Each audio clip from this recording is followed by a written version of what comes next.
Ludalyn, a manicurist who has 3 children, earns just enough to buy her supply of rice. Kailangan ko pa makadalawang tao bago po ako makapagsaing.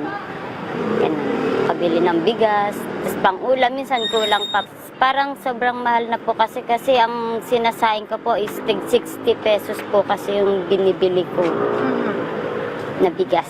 To ease the burden on families like Ludalyn's who struggle with the rising prices of rice, the administration of President Ferdinand R. Marcos Jr. is set to roll out the sale of the long-awaited 20 peso per kilo rice. Bilang pagtupad sa pangako ni Pangulong Marcos Jr. ng abot kayang presyo ng bigas, inanunsyo kahapon ng Department of Agriculture na magsisimula na silang magbenta ng bigas sa halagang 20 pesos kada kilo. The program will begin in the Visayas region where NFA rice supply is abundant and initial coordination with local governments has already begun. The government aims to expand this nationwide by 2028. Ito po ay ipapatupad po talaga nationwide at hindi lamang po ito ang naisin at aspirasyon ng ating Pangulo.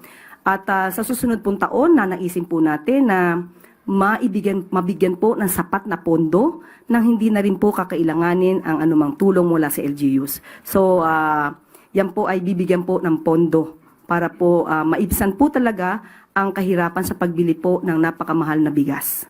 Each consumer will be allowed to buy up to 40 kilos of rice monthly. Available at Kadiwa stores through local governments and in designated LGU-approved locations. For Ludalyn, this initiative is a big help for her family. If the rice she buys at 60 pesos per kilo drops to 20 pesos, she could save nearly 1,600 pesos each month.